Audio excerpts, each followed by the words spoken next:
Hi, everybody. Welcome to another edition of Second Sunday Books. I'm Libby Hellman, your host, and tonight's edition is going to be a little bit different. My guest, as you can see, is Judith Starkston. Like me, she writes historical fiction, and her new book of Kings and Griffins came out about a week after Bend in the River. So we thought we'd get together and talk about historical fiction and why we write it and how it's a little bit different for us and what goes into it, as well as tell you about our books. So before I start, I just need you to know that this is a trademark copyrighted podcast, which is solely owned by the Authors on the Air Global Radio Network. Okay, welcome, Judith. Thank you for being here. This is going to be fun. So tell me about of Kings and Griffins. What is it? It is my fiction is set in the Bronze Age of the sort of Eastern Mediterranean, the Hittite Empire. So long ago, and as you notice from Griffins in the title, it has some fantastical elements, which were part of that culture. So all good historical fiction is grounded in a very concrete world. And all good fantasy is grounded in a very clear sense of set of rules for the fantastical elements. And I bring those together. Know, what is a griffin? A griffin is a creature that is, the body is a lion with big, feline paws and pouncing, and the head is an eagle with a very large and vicious looking beak that can, sort of like a sword. And then it has huge wings. And it was such a regal creature in the imaginations of all of these ancient kingdoms around the Mediterranean. We see them on the thrones, behind the thrones, painted on the walls, and on their seal rings, they would, sign their name, there would be a griffin. So they're this rather common, iconic image that is very much part of this world. Are they evil, or are they good, or they have their moods like everybody else?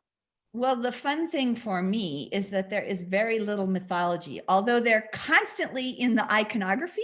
Unlike so much in the ancient world, there's not so much mythology about them. So I got to build the whole land of the griffins and the character and nature of a griffin.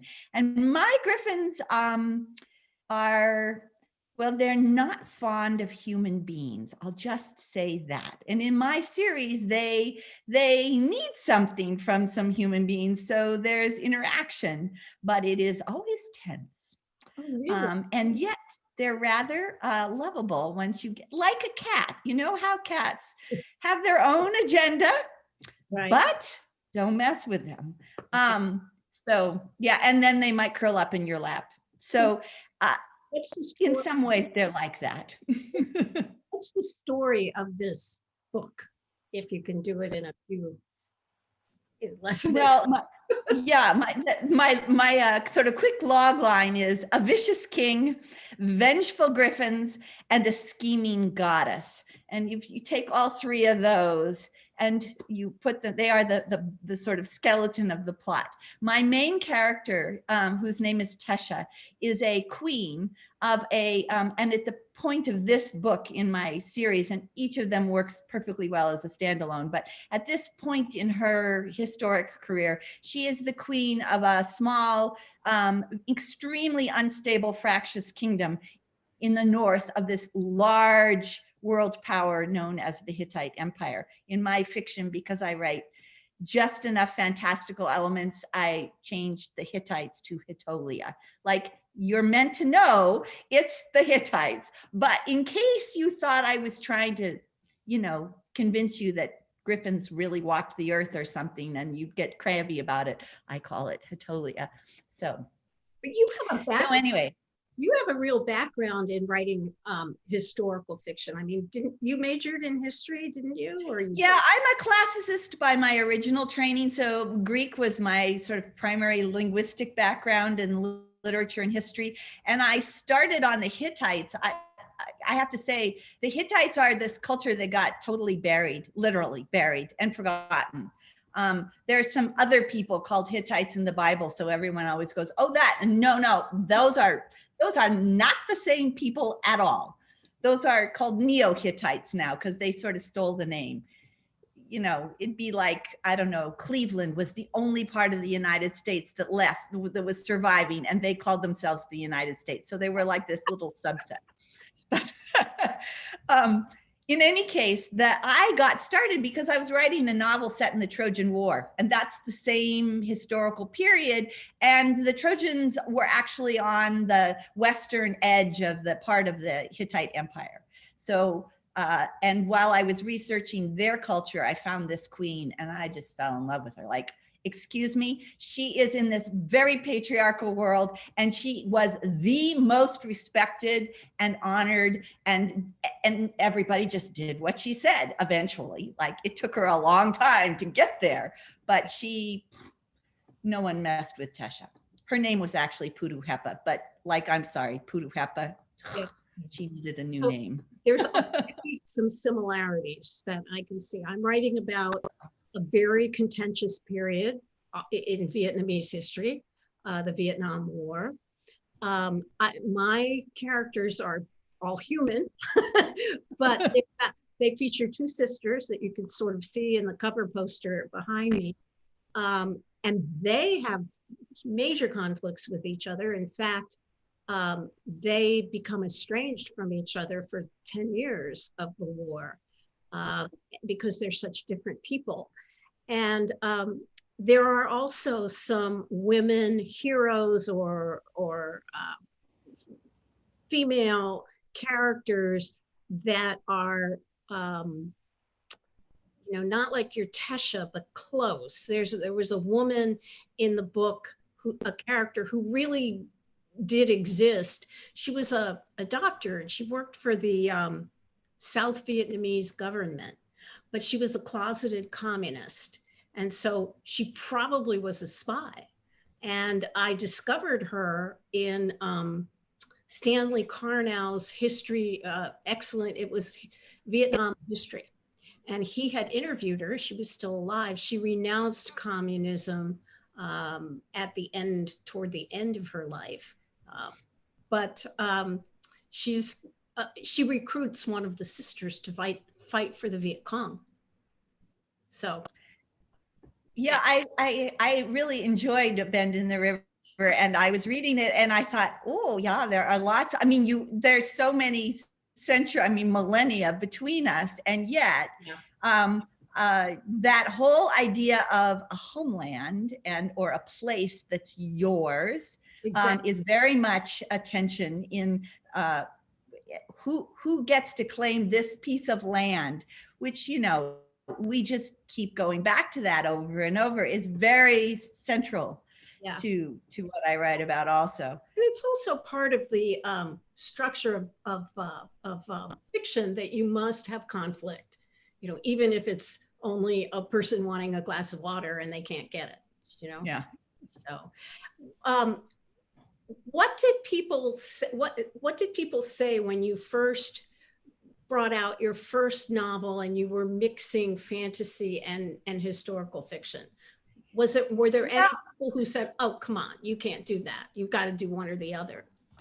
Well, there are definitely people in the historical fiction community who just get frantic anytime you introduce any fantastical elements. And I actually, in my very first novel, which wasn't about the Hittites, except that it was about Troy, it's set in the context of the Iliad. So, Achilles' mother is a goddess, and I have her walk right on stage because that's what the tradition says. That's what the Greeks thought. And to me, that was totally historical fiction. That wasn't fantasy. So I didn't describe myself as writing fantasy. And then people reacted and they were like, oh my gosh, you can't have goddesses alive and well in your novel and have that be historical fiction. You write fantasy. I'm like, okay, I write fantasy then, whatever, you can call it what you like.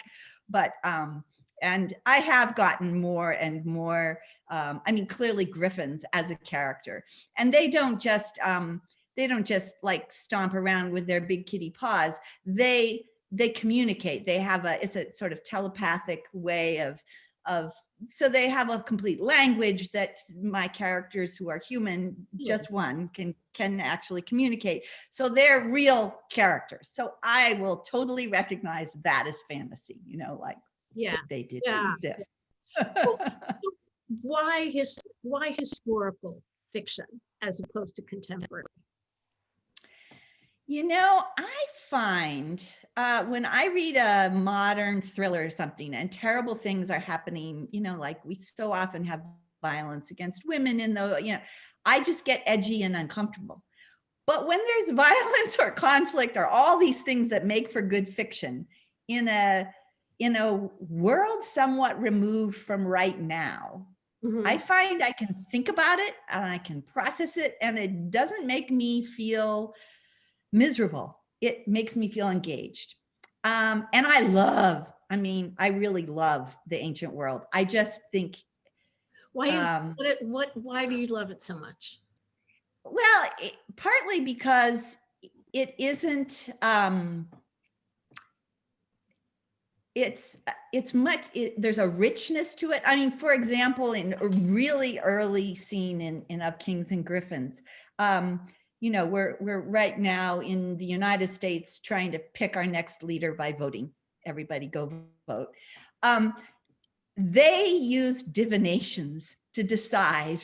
So that's so different. Like, it's so exotic. It's so bizarre to us, which is intrinsically engaging. And yet, when you really start going into the mechanics of that and the effect of it, and then, we writers are, I think is it David Corbett? Somebody says, we're just adults who never gave up our imaginary friends. So, we sit there with our imaginary friends doing and live this. So when you live picking a leader by divination instead of by election, the psychological insights that come, because it's just a step removed, it's not the current political mess that we're so, wrought with, but it's similar themes, like being removed, a few steps removed. So I think it's a way of getting at truth and opening minds and enjoying yourself while you're doing that, instead of feeling stressed out and miserable. So I just think that my fiction gives people, all the best of human crisis without the stress, I guess. No, I understand completely. My approach is a little different. I also studied history in college, and then I worked in broadcast news, which is history in the making. Right. And I am amazed that mankind and womankind keep making the same mistakes over and over and over. And the idea of history repeating itself is so true to me. And there may be one or two little factors that make it different than the cycle that was previous to it, but basically human nature hasn't changed. Our aggression, the aggression inside us hasn't changed. The manipulation hasn't changed in eons. And I just feel compelled to tell those stories when I find them.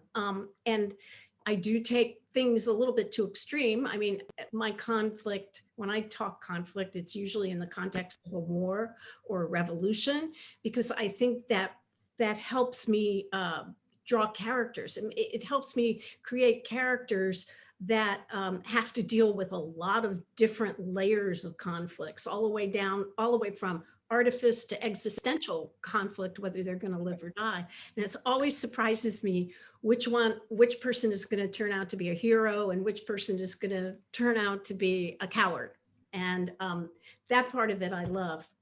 This, though, the previous historicals I've written have also been thrillers, like yours are historicals and fantasies. Mine were thrillers, but this is the first one that's straight historical fiction. I can't call it a mystery. I can't really call it a thriller, although I think that there is some inherent suspense when you track the characters, and the characters are trying to overcome obstacles, which of course is a staple of suspense, is how they deal with obstacles. So I guess, and the other thing is I like recent history. I'm not called to do ancient history. I like 20th century history.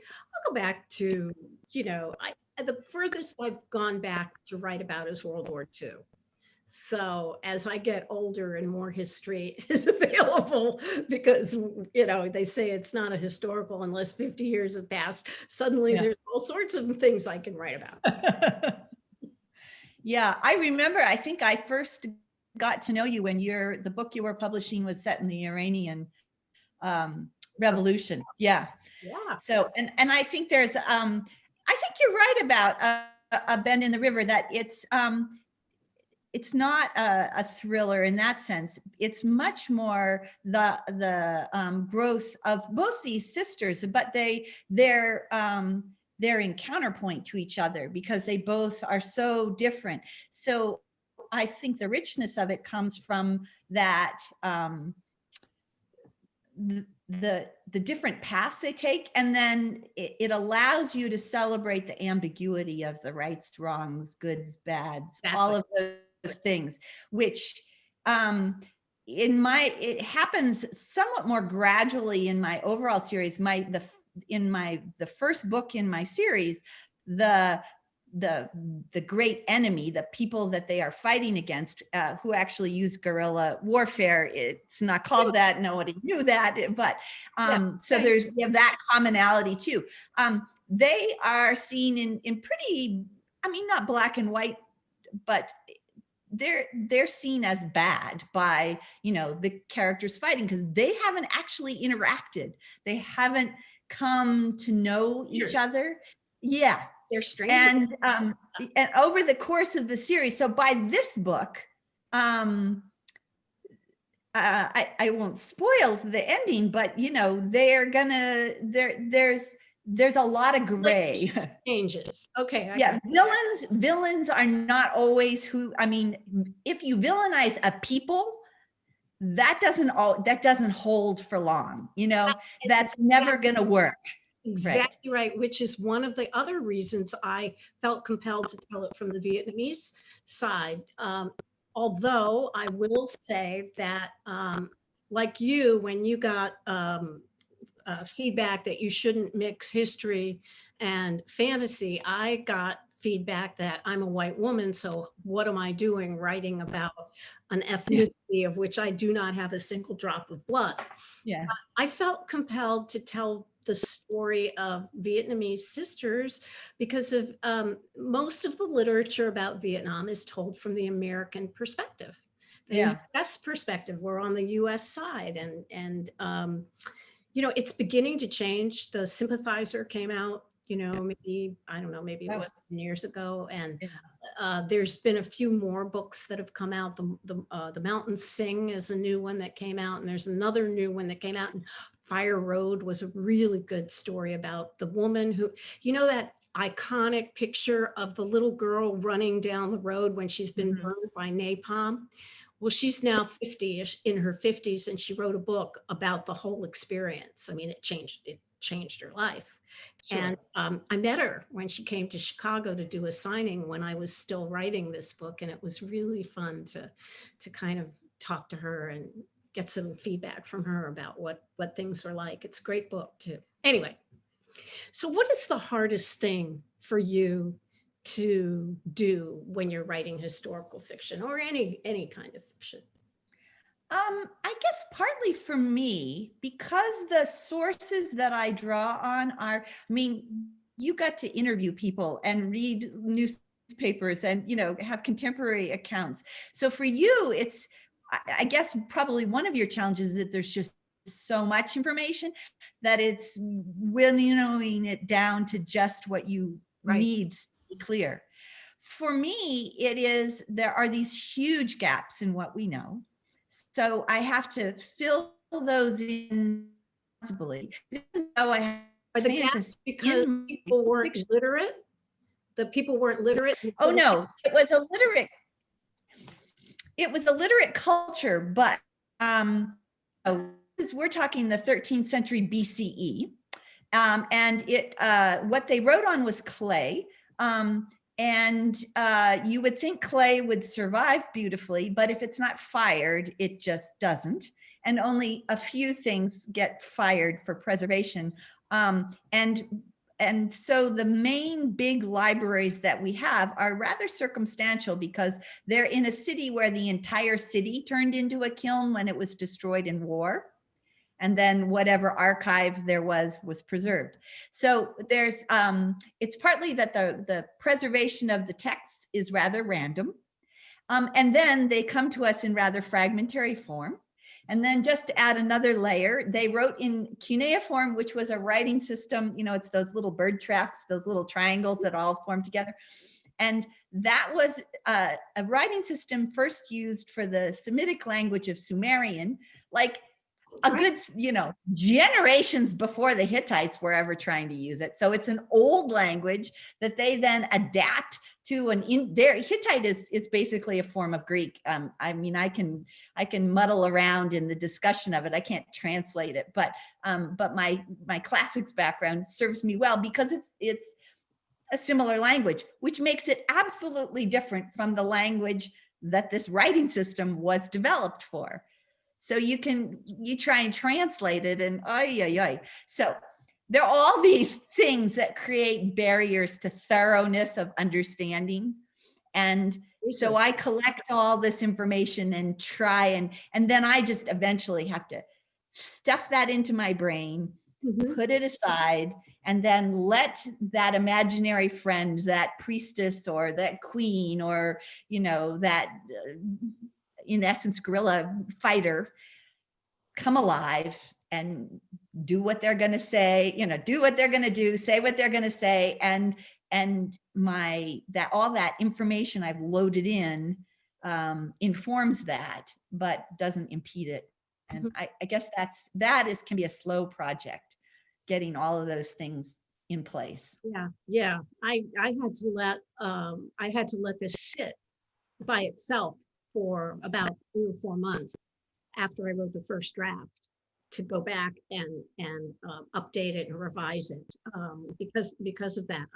One of the things that I think changed my life and gave me the courage to do this kind of historical work is when I was a senior in high school and was in an AP class and discovered there was something called historiography. That people could write different interpretations of history. And so, just because fact is a fact doesn't mean that something, it could be interpreted differently. So that helped me, as I'm writing my own version of history in each of these thrillers about what's going on. But, I at the same time, I have to be authentic to the characters and they've got to do what they've got to do, just like yours have to do what yours do. I was going to say, for me, the absolute fun part is the research, though, because of exactly what you said. I get to watch movies, I get to read articles, I get to read books, I look online for newsreels and things like that, and I take a lot of my information from there. And for this book, I went to Vietnam, but I also had to do enormous amounts of research after I got back to fill in.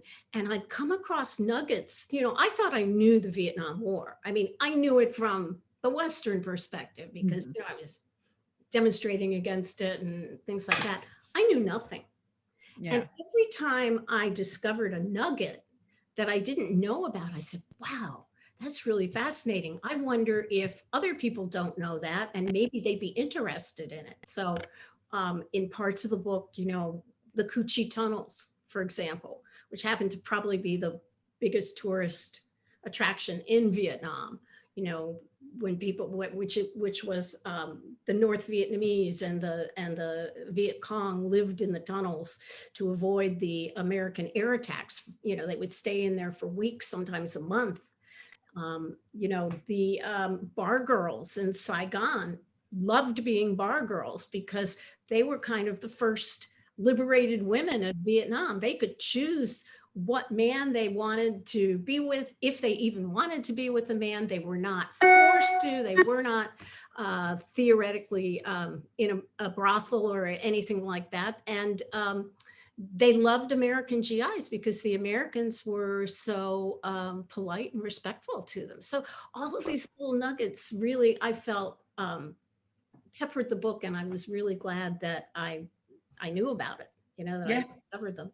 So anyway, so what is the easiest thing? I asked you what the hardest thing is. What's the easiest part of writing for you?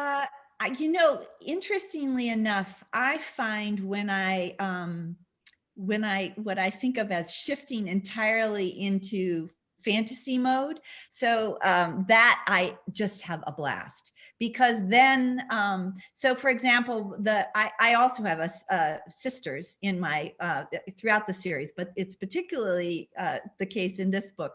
And one of the Tesha is the sort of main character, but her sister Denise is blind, so that's an interesting quality.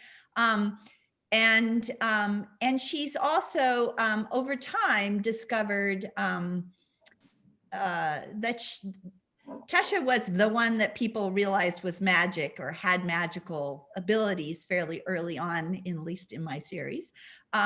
She was a priestess in historical times who did these rites that were magic. We would call them magic, and she fully believed that she could, you know, remove a curse. If somebody cursed you and made you ill, she could remove it and get you better. Like that was not a negotiable concept. She was sure that was true.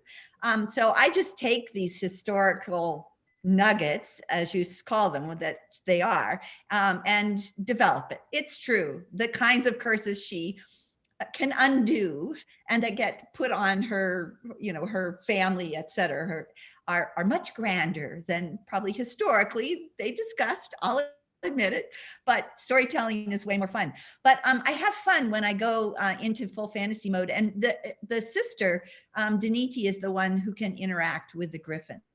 Oh, because her blindness give her an extra. It isn't actually. She has a kind of telepathic ability, and she certainly has a sensitivity to other modes of communicating other than through sight. You know, like she doesn't. But this is sort of this is her capacity, that it's not necessarily tied to her being blind. I try not to write. When I first started writing her as a blind character, I did a tremendous amount of reading and exploring and talking to the members of the blind community, and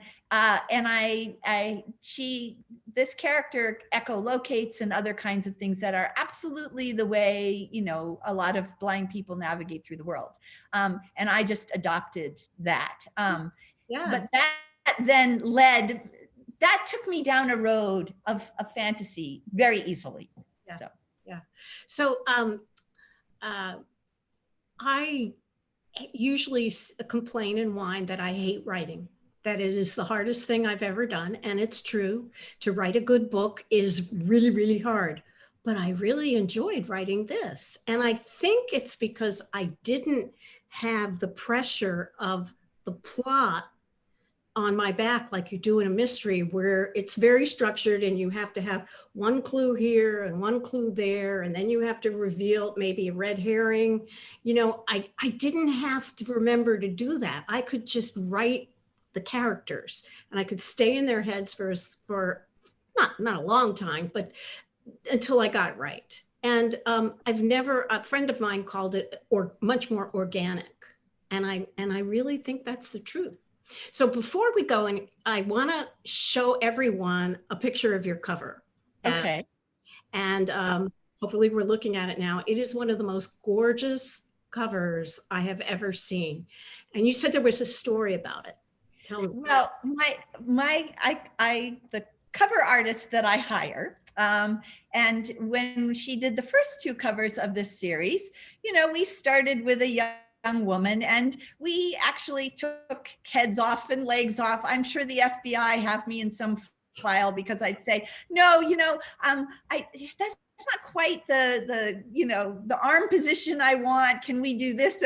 So we were lopping off limbs. So I thought, when I said, well, I want a griffin on this new cover, well, I know she works from photographs, like the parts are photos, that she'd just, take a eagle head and glue it on a lion or something. I don't know. I am not a graphic artist and I don't have these skills. She's like, oh gosh, this is going to be really hard. Like, when I take one arm off, I can only put certain arms on that are going to follow that angle. And lion bodies just don't do the eagle angle and they don't fly.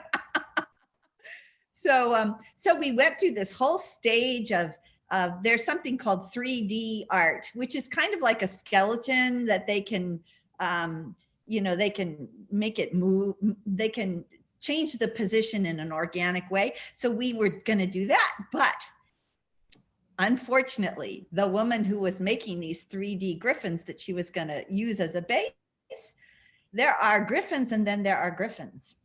Mine are the ancient world griffins. And as I said, they have these big lion bodies and feet and, and the feline thing is part of them.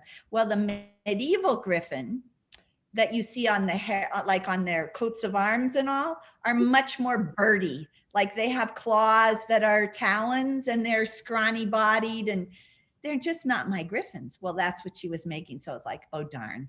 So, so we went through more permutations and finally found like a body that would look, like you could put all these parts together and it worked. So. It was perfect. Oh my God. Let's do it again. Just one more time. Okay, you can see it right there. Okay, very quickly, because we're running out of time. What's next for you? Well, at the end of this book, there is a very satisfying resolution, but built into it, as the readers will find, are suggestions that this is the battle has been won, but there is still a war to come. Not like that. Yeah. So, and this is a big Mediterranean world that Tesha lives in. And at this moment, she only rules over a very small part of it. Maybe that's not entirely the case forever. My God, I love that. I have no idea what I'm going to write next. I was lucky. I published 2 books this year, one in the summer and then this one. And I'm giving myself a rest and hopefully I'm going to come up with another idea. I don't know if I'm going to go back to my series or if I'm going to write another historical. I'd like to write another historical because it was so much fun.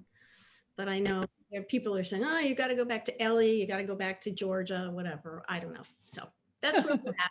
Anyway, yeah. Judith, this has been wonderful. Thank you so much for coming on. Well, thank you.